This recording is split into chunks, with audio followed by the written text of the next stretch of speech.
दोस्तों अभी तक हमने सीखा कि फैक्टर नोटेशन क्या होती है, फंडामेंटल प्रिंसिपल ऑफ काउंटिंग कैसे अप्लाई किया जाता है, परमुटेशन कॉम्बिनेशन के बेसिक क्वेश्चंस किए, उनके फॉर्मूले समझे।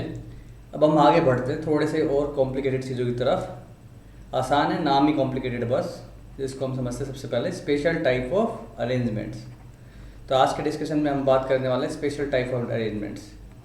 सो मैं उम्मीद करता हूँ आपने अभी तक जो भी असाइनमेंट्स दिए हैं उन क्वेश्चन को अच्छे से प्रैक्टिस किया होगा, ठीक है ना। तो आगे का काम आसान होगा हमारे लिए समझना।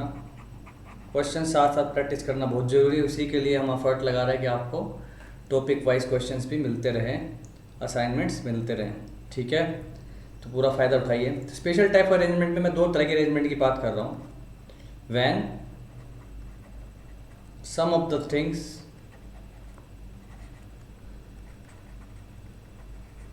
ऑलवेज अकर टुगेदर, मतलब जैसे कोई अपन लाइन में जा रहे थे, एक फैमिली दर्शन के लिए मैं कहीं मंदिर में लाइन में लगी हुई है, तो फैमिली के मेंबर सब एक साथ आगे पीछे लगे हुए हैं, इस तरह की बात कर रहा हूँ। ऑलवेज अकर टुगेदर, तो इसको अरेंजमेंट में कैसे देखा जाता है इसको देखते हैं, ठीक है। तो इसको सिंपल सा एग्जांपल लेते हैं, वही अगेन मेरा favourite word daughter, DAUGHTER, okay. तो अगर मैं बोलूँ कि इनका अरेंजमेंट करना है आपस में, मतलब इन आठों को आपस में अरेंज करना है, arrange all letters among themselves, ठीक है, आपस में अरेंज करना है, कोई कंडीशन अप्लाई नहीं कर रहा हूँ आपके लिए, ठीक है। Again all letter among themselves, तो कोई कंडीशन ना अप्लाई करूँ तो आंसर क्या आएगा हमारे पास, सिंपली 8 फैक्टोरियल। ये बात तो आप पहले ही समझ चुके हैं, लेकिन अब मैंने कंडीशन अप्लाई कर दी इसमें, such that vowels always together,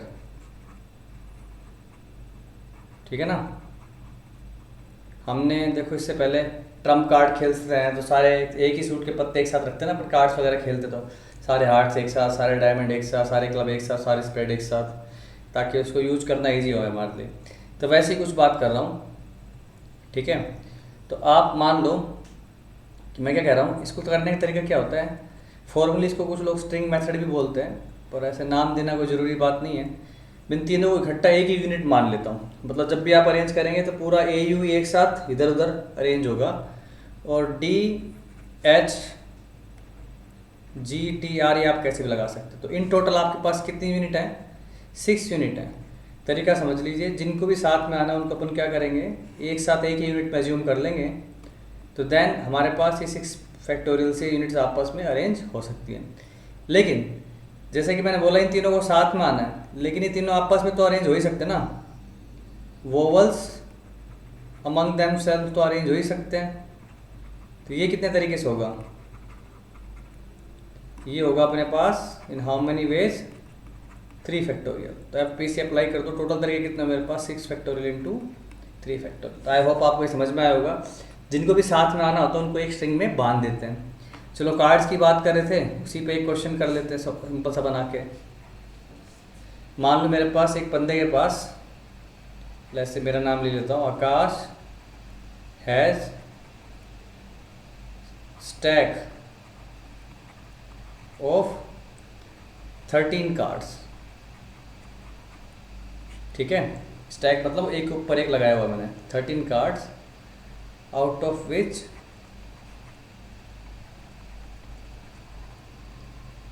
4 hearts, ठीक है, 5 स्पेड,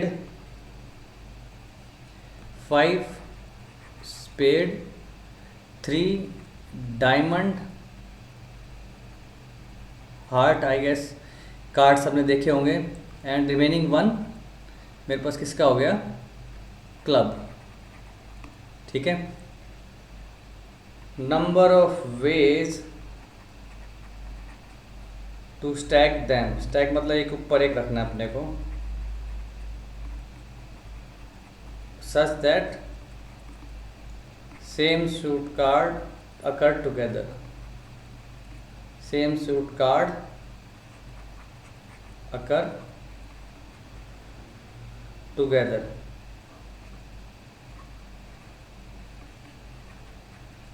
ठीक है, सेम सूट के पत्ते अपने पास एक साथ ही आ जाएं।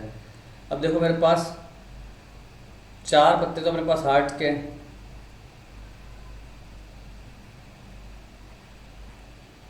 ठीक है, 5 अपने पास हो गए स्पेड, स्पेड, ठीक है, पत्ते जैसा जो बनता है,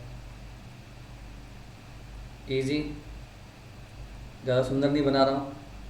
फिर अपने हो गए 3 डायमंड,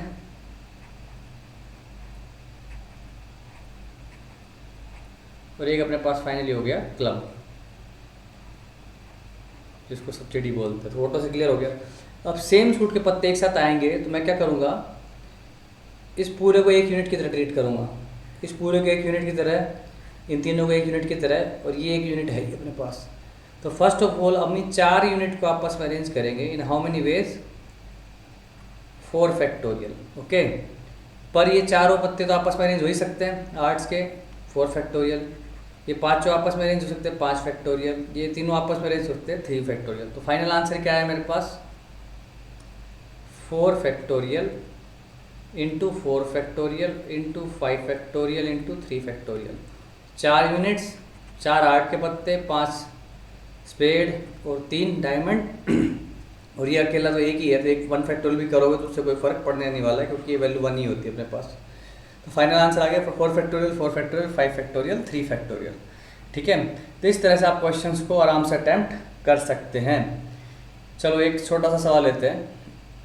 लेट्स से वही डॉटर के लेटर्स का अरेंजमेंट है, DAUGHTER, same arrangement of 8 letters, arrangement of 8 letters among themselves such that G H never together। ठीक है, G और H को कभी भी हम साथ में ना रखें, तो फिर आंसर क्या आएगा, G H never together।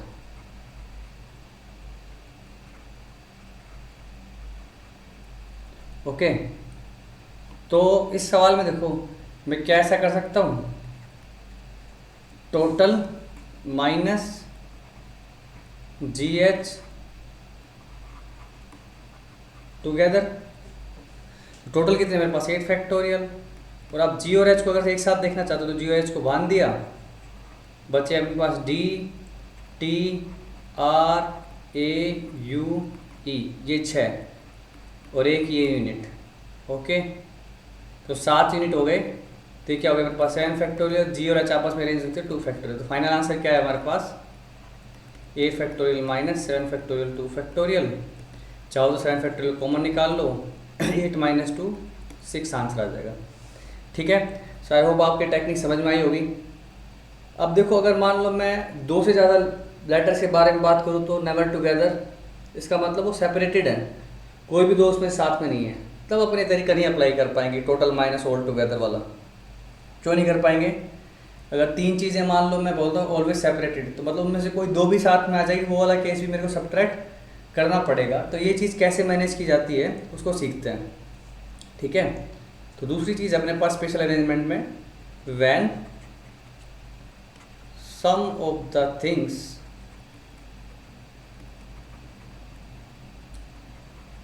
Are always separated.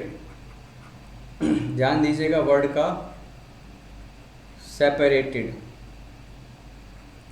तो इसका मतलब क्या है, no 2 of them occur together. उनमें से कोई 2 भी साथ में नहीं आनी चाहिए, सब अलग अलग चल रहे हैं, मतलब उनके बीच में कुछ ना कुछ तो दूसरा आइटम होना ही चाहिए। तो कैसे करेंगे, एक एग्जांपल से समझते हैं। सेम क्वेश्चन ले लेता हूँ, डॉटर DAUGHTER। ठीक है, तो मैंने बोला वोवल्स ऑलवेज सेपरेटेड, मतलब कोई भी 2 वोवल के बीच में कम से कम एक कॉन्सोनेंट तो आना ही चाहिए, ऑलवेज सेपरेटेड। तो इस चीज़ को हम कैसे मैनेज करते हैं, सबसे पहले क्या करेंगे आप, जिनको दिक्कत नहीं उनको पकड़ लो, मतलब कॉन्सोनेंट्स को, DGHTR, इन पांचों को अरेंज कर सकते हैं आप कितने तरीके से, 5 फैक्टोरियल तरीके से। और इनके बीच में गैप कितने बन गए हमारे पास फिर, 1 2 3 4 5 6, गैप मेथड कहते हैं अपन इसको, ठीक है। 1 2 3 4 5 6, इन 6 पोजीशन पे कहीं पे भी आप वोवल रखेंगे तो कभी भी वो साथ में नहीं होंगे। अब वोवल है कितने मेरे पास, only 3, so I have 6 position available. First of all अपन क्या करेंगे, सेलेक्ट 3 गैप्स आउट ऑफ 6। ये काम मेरे को पता कितने तरीके से कर सकता हूँ, 6C3 सेलेक्ट कर रहे हैं। फिर मान लो कि आपने ये वाली पोजीशन छाट ली, अब यहाँ पे वोवल्स को रखना है, रखने का मतलब प्लेस करना, अरेंज करना उनको, प्लेस 3 वोवल्स एट 3 प्लेसेस, ठीक है। तीनों वोवल डिफरेंट है, तो यहाँ से कितना आ गया, 3 फैक्टोरियल।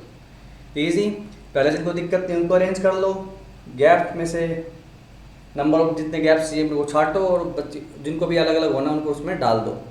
तो फाइनल आंसर क्या आ गया हमारे पास, 5 factorial into 6C3 into 3 factorial. Okay, समझ में आया आपको? गैप मेथड और स्ट्रिंग मेथड, जब चीज़ें साथ में आएंगी तो स्ट्रिंग मेथड लगा देंगे, अलग अलग करना होगा तो हम गैप मेथड लगा देंगे। अब चलिए एक इंटरेस्टिंग एग्जांपल डिस्कस करते हैं इस पर, ठीक है। मान लो हमारे पास 4 बॉयज़ हैं, बहुत सारे पार्ट्स करेंगे इसमें, जैसे B1 B2 B3 and B4, and 4 ही मेरे पास गर्ल्स हैं, G1 G2 G3 G4, ठीक है। They are to be seated in a row, they are to be seated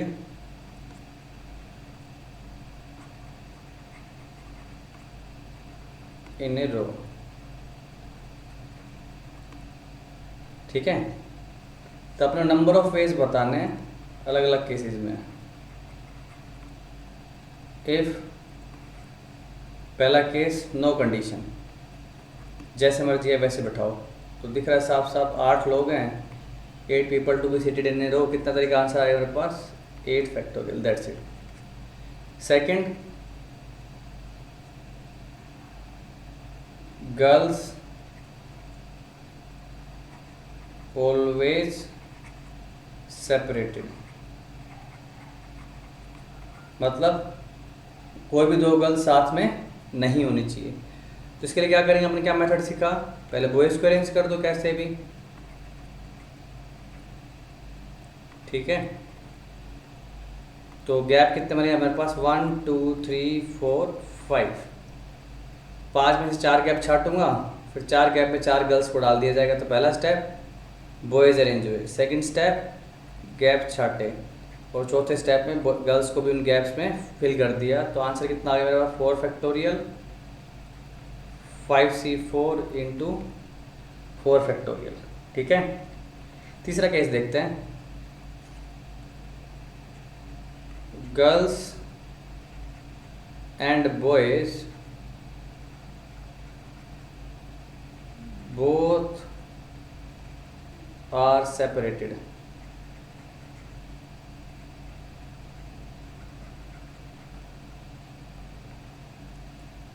girls and boys both are separated. तो कैसे करेगा, कहने का मतलब क्या है, ना तो 2 बॉय साथ में ना गर्ल साथ में, तो इसका मतलब फोटो कैसी बन रही है, दूसरे शब्दों में बोलूँ तो boys and girls are alternate, ठीक है। तो इसको तो 2 तरीके से सोचा जा सकता है। पहले तो मैं स्कीम सोचूं किस तरह से बच्चे बैठे होंगे, या तो boy girl boy girl boy girl, ये स्कीम होगी। अदरवाइज ऑल्टरनेट करो तो girl boy girl boy girl boy, यही 2 स्कीम हो सकती हैं। तो 2 तरीके से आपने स्कीम छाट ली। स्कीम छटने के बाद बॉयज़ की जगह पे बॉयज़ जाएंगे 4 फैक्टोरियल, गर्ल्स की जगह पे गर्ल्स जाएंगी 4 फैक्टोरियल। या फिर आप क्या करते हैं, ये आंसर आ गया। या फिर क्या करते, बॉयज़ को अरेंज कर दिया आपने, जैसे पिछले क्वेश्चन में किया था। ठीक है, कितने तरीके से, 4 फैक्टोरियल। अब जब गैप छांटने की बात आएगी ना, तब गैप्स या तो ऐसे छांटोगे क्योंकि बॉयज़ के बीच में भी गर्ल्स डालनी है, या फिर ऐसे छांटोगे। तो आपके पास क्या हुआ, गैप छांटने के सिर्फ 2 ही तरीके हैं, जैसा कि मैंने मेंशन किया। उसके बाद 4 गर्ल्स को 4 गैप में 4 फैक्टोरियल तरीके से डाल देंगे। तो देख रहे दोनों केस में सेम ही आंसर अचीव हो रहा है। और इस बात को अच्छे से समझ लीजिए कि ये फर्स्ट केस और सेकंड केस डिफरेंट है। ऑब्वियसली इसमें मैंने एक एक्स्ट्रा कंडीशन इंट्रोड्यूस की कि बॉयज़ भी सेपरेटेड हैं, तो फिर ये आंसर और छोटा हो जाएगा जैसे कि दिखाई दे रहा है। और जैसे ऊपर वाले केस में देखो, अगर मैं गैप्स कौन से ले लूँ, ये और ये, तब भी मेरा काम तो हो ही रहा है, गर्ल्स तो सेपरेट है ही। पर इसमें ऑब्जर्व करो, क्या बॉयज़ भी सेपरेट हैं, B2 फिर गर्ल आ गई, B3 फिर गर्ल आ गई, B4 फिर गर्ल आ गई। तो इन तरीकों में वो तरीके भी शामिल हैं जहाँ पे बॉयज़ भी साथ में आ सकते हैं। ऑब्वियसली क्योंकि सेकंड क्वेश्चन में मैंने कंस्टेंट सिर्फ गर्ल्स पे लगाया है, बॉयज़ पे नहीं लगाया है, और थर्ड ऑप्शन में दोनों पे अप्लाई कर दिया है। चलिए fourth, B1 B2 always together.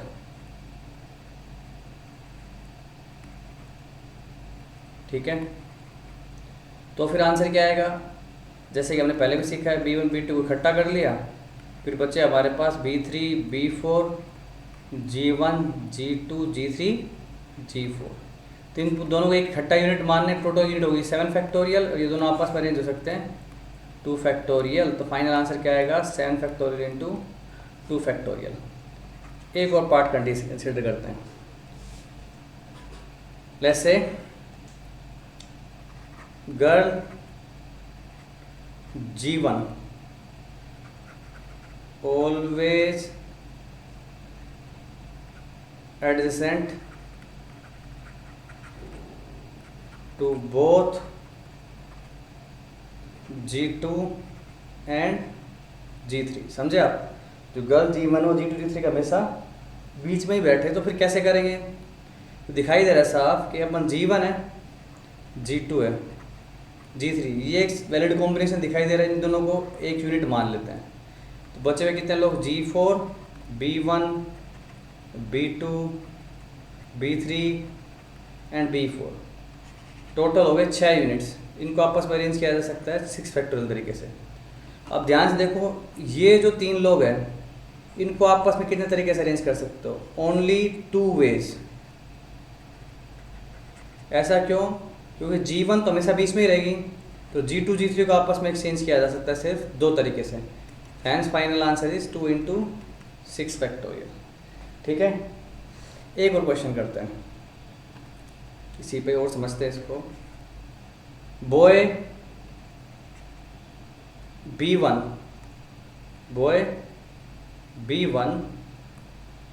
क्या है कि B1 के पापा नाराज़ हो गए कि B2 और B3 के साथ बहुत ज़्यादा टाइम स्पेंड करता है और लड़के इसको बिगाड़ देंगे। पर पता नहीं कि जो बिगाड़ने के में सबसे ज़्यादा आगे बॉय B1 ही है, पर माँ बाप को अपनी औलाद तो शरीफ लगती है। तो boy B1 should never be adjacent to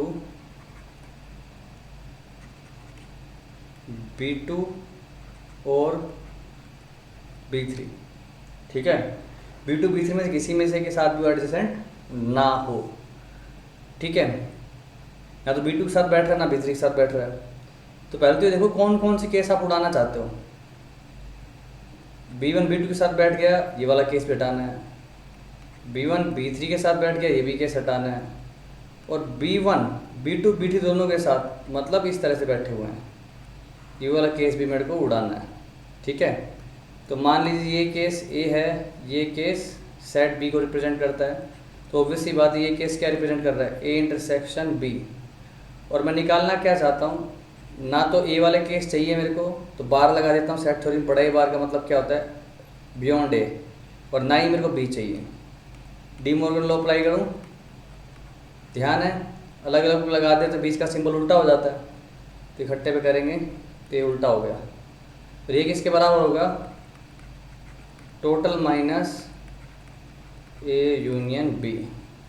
बार का मतलब पता है बच्चों आपको, complement of A set, set के अलावा, तो ऑब्वियसली उसको टोटल में सब्ट्रैक्ट कर दो तो आंसर आ जाएगा। तो मेरे पास ये क्या बना, total minus A union B, ये क्या होगा, n A n B minus n of A intersection B. तो ये सारे केस आप ऑलरेडी निकाल के बैठे हो, total 8 factorial, n A n B क्या है, B1 B2 साथ में कर लिए तो बचे मेरे पास 1 2 3 4 5 6 6 यूनिट और बचेंगी, तो 7 factorial 2 factorial. Same case B का भी है तो इंटू 2 कर दे रहा हूँ, माइनस इंटरसेक्शन का मतलब ये चीज़, ये थोड़ी देर पहले निकाल लिया आपने, 2 × 6 factorial.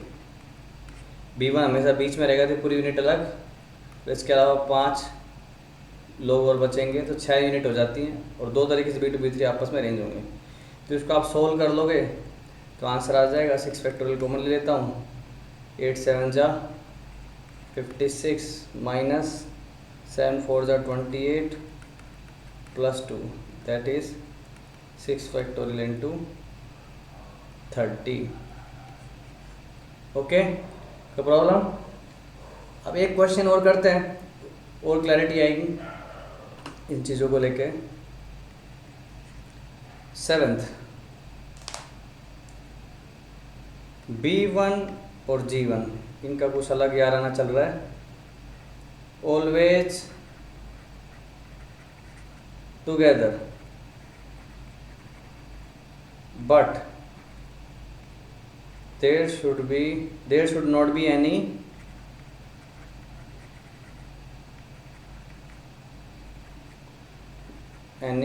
boy beside the couple।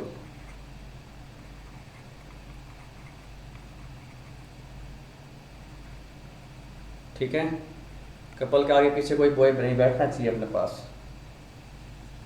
तो फिर कैसे करोगे, एक लिविंग पर्सन की तरह सोचें। मान लो हमारा कोई पर्सन है, चिराग, उसकी गर्लफ्रेंड है, वो कहीं जाके बैठेंगे, जनरली कपल लोग कहाँ बैठते, कोने में जाके, जहाँ कम से कम लोग उनको परेशान करें। तो एक केस तो हो गया अपने पास कॉर्नर का, कि उनको कॉर्नर में बिठा देंगे यहाँ पे, या फिर लेफ्ट कॉर्नर या फिर राइट कॉर्नर। प्लस दूसरा case non corner, corner available ही नहीं है, उन लोगों को बीच में ही बैठना पड़ेगा। तो फिर क्या आएगी सीन, मतलब अपना B1 G1 यहाँ के साथ में बैठे हुए हैं। अब सोचो, सबसे पहले मैं एक केस को काउंट करता हूँ, इसमें मेरे को कॉर्नर छांटना पड़ेगा। कितने तरीके से, 2 तरीके अपने पास, लेफ़्ट या राइट। कॉर्नर छट गया मानो लेफ़्ट, और B1 G1 को बिठा दो कितने तरीके से, 2 तरीके से। ओके, अब इनके बाजू में जो तीसरी सीट है, यहाँ पे तो कोई लड़का बैठेगा नहीं, तो फिर वो सीट कितने तरीके से फिल की जा सकती है, एडजेसेंट सीट, वो 3 तरीके से, समझे। G1 तो बैठ चुकी है, यहाँ पे G2 आ सकती है, या फिर G3 आ सकती है, या फिर G4 आ सकती है। जैसे यहाँ पे G बैठ गई, उसके बाद ये 5 प्लेस फ्री हैं, B1 G1 का कोई प्रॉब्लम नहीं होगी। तो रिमेनिंग 5 वो कितने तरीके से बैठेंगे हमारे पास, 5 फैक्टोरियल, जैसे मर्जी आए वैसे। तो एक आंसर कितना होगा मेरे पास, 2 × 2 × 3 3C1 लिख सकता हूँ इसको, इंटू 5 फैक्टोरियल। इजी। दूसरा केस, अब B1 G1 कॉर्नर में तो बैठे नहीं, तो इनके आजू बाजू में आपको कोई ना कोई गर्ल इंश्योर करनी पड़ेगी, ठीक है। और इस पूरे यूनिट को मैं इकट्ठा मान लूँगा, फिर जहाँ भी अरेंज हो इसको डिस्टर्ब नहीं करेंगे। तो पहले तो आप 2 गर्ल्स को छांट लो, ठीक है। स्टार का पिक क्या अपन है, 3C2 तरीके से 2 गर्ल आ गई। अब इस पूरी यूनिट को सेम मान लिया, तो 4 लोग इसमें जा चुके हैं, बचे कितने मेरे पास, 1 2 3 4। तो अरेंजमेंट कितने तरीके से होगा बच्चों, दूसरा स्टेप, एक पूरी यूनिट और 4 अलग अलग, 5 फैक्टोरियल। प्लस इनटू में क्या करोगे, दोनों आपस में अरेंज हो सकते हैं 2 तरीके से, दोनों स्टार आपस में अरेंज हो सकते हैं 2 तरीके से, कोई दिक्कत। तो ये आंसर आ गया हमारे पास, 3C2 से गर्ल छाटी, यूनिट बना के अरेंज किया, और यूनिट में आपस में लोग अरेंज हो सकते हैं 2 × T। 4 फैक्टोरियल मत कर देना, क्योंकि B1 G1 आपस में बीच में ही रहेंगे, और उनके आजू बाजू की जो एंजल्स हैं, जो गर्ल्स हैं, उनको एक्सचेंज किया जा सकता है। तो इन दोनों केस को आप ऐड कर लेंगे, आपको आंसर प्राप्त हो जाएगा। सो आई होप आपको अच्छे से समझ में आया होगा। एक एग्जांपल और देता हूँ तो और क्लैरिटी आएगी। गैप मेथड और स्ट्रिंग मेथड में क्या अंतर है, कैसे अप्लाई करते हैं। अब मान लीजिए एक ट्रेन कंपार्टमेंट में हमारे पास, ठीक है, इस तरह से सीट्स बनी हुई हैं, 3 इधर और 3 इधर। Okay, 6 students are to be seated such that Chintu Pintu never together.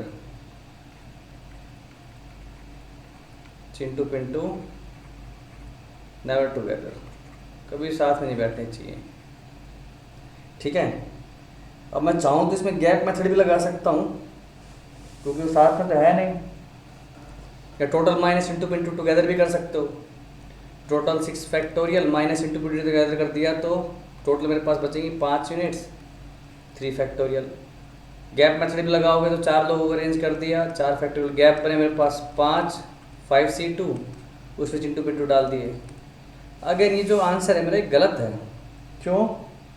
क्योंकि जब आप ये मेथड अप्लाई कर रहे हो तो 6 के 6 प्लेस आप कंटिन्यूशन में मान के चल रहे हो। सपोज करो अगर चिंटू यहाँ बैठ जाए, पिंटू यहाँ बैठ जाए, तो ये अलग अलग थोड़े ना है, मतलब साथ में थोड़े ना है, जो अलग अलग है, बीच में गैप है सीट्स के, ठीक है ना। अब ये दोनों के सेपरेटेड है, बट ये सेपरेटेड होने की जो बात है इन दोनों केस में काउंट नहीं हो पा रही है, बिकॉज हम 6 के 6 सीट को ये काउंट करते हैं, सक्सेशन में मान के चल रहे हैं। तो ये केस मेरे को अलग से कैलकुलेट करके डालने पड़ेंगे। चिंटू पिंटू को इन पोजीशन पे बिठाया 2 तरीके से, बचे हुए 4 लोग 4 फैक्टोरियल। सेम यहाँ पे भी यही करना पड़ेगा। आप देख सकते हैं दोनों केस में सेम आंसर अचीव हो रहा है। पहले वाले केस में 4 फैक्टोरियल को बाहर निकाल लूँ तो अंदर बचेगा मेरे पास 30 - 10, 4 फैक्टोरियल 20, ठीक है। मतलब कितना हो जाएगा मेरे पास, ये 480, ठीक है।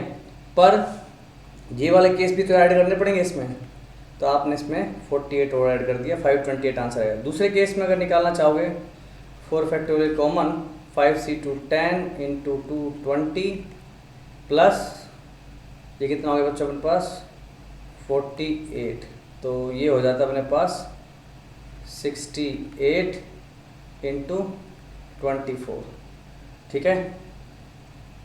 तो ये अपने पास कितना आएगा 68 10 × 2 फैक्टोरियल प्लस 2 × 4 फैक्टोरियल।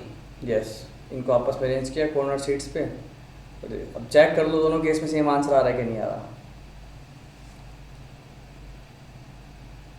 30 - 10 और अलग से मैंने केस ऐड कर दिया 4 फैक्टोरियल का, तो ये आंसर आया मेरे पास 48, 528 और ये बैठ रहा है मेरे पास यहाँ पर।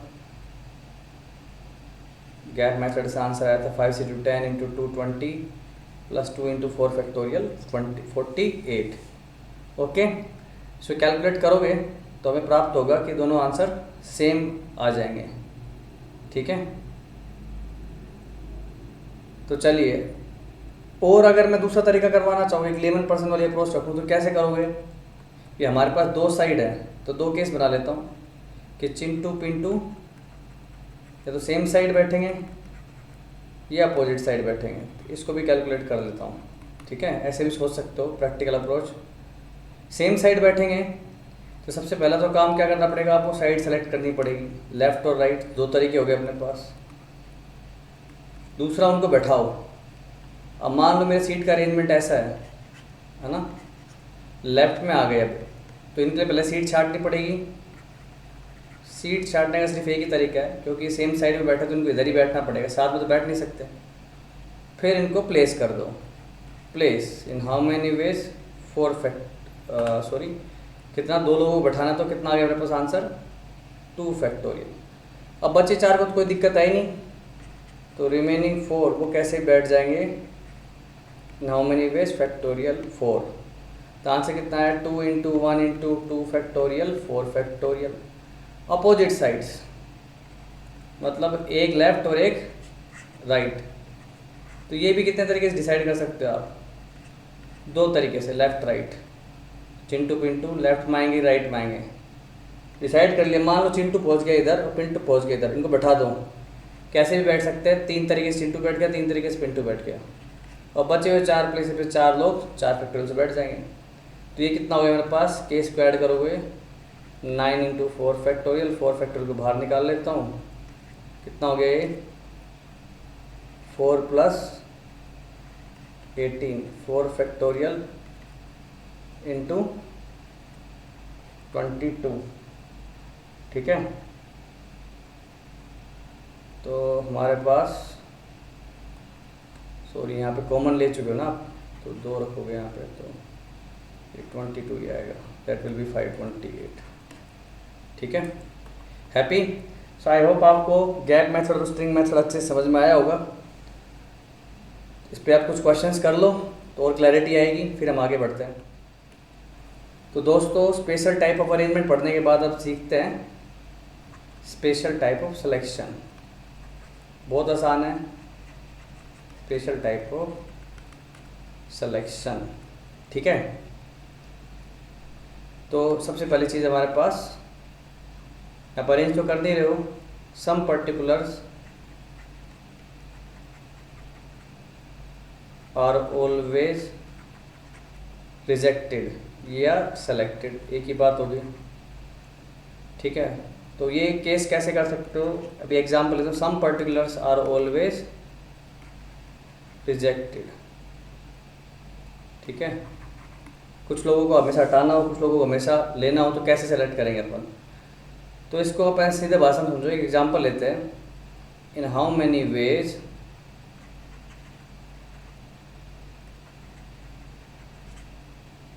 in how many ways a squad of 11 players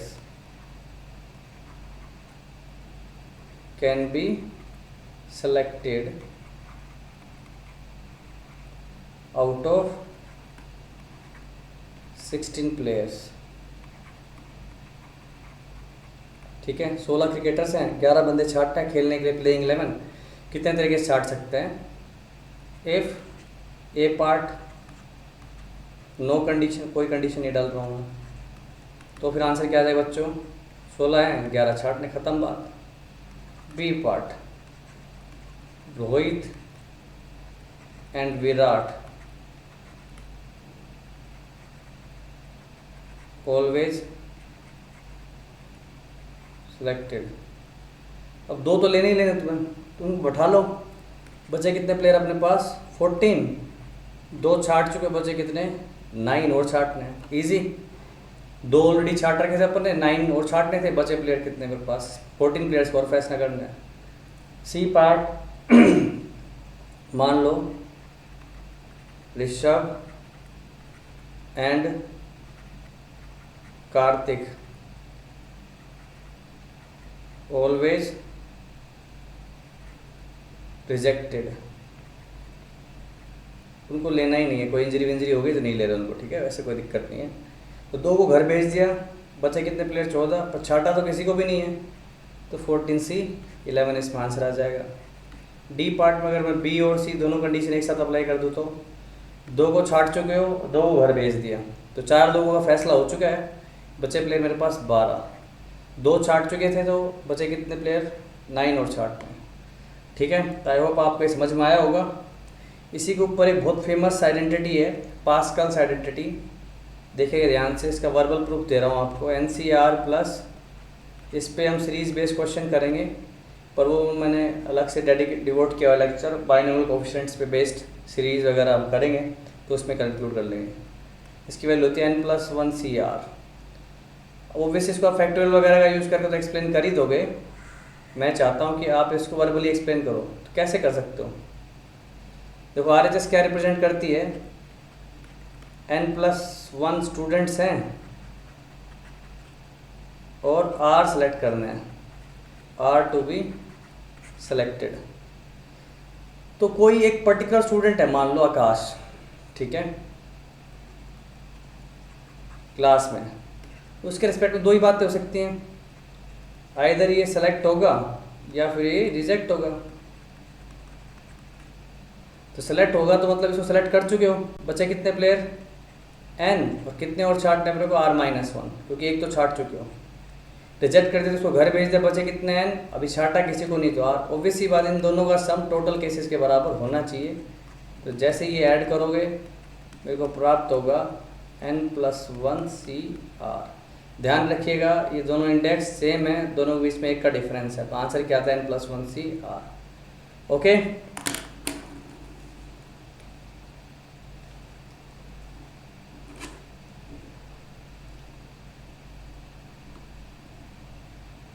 तो अब आप कुछ इक्वेशंस इनके मिक्स प्रॉब्लम्स लगाएंगे तो और क्लैरिटी आएगी। ठीक है, बाकी काम हम अगले लेक्चर में कवर करेंगे। All the best.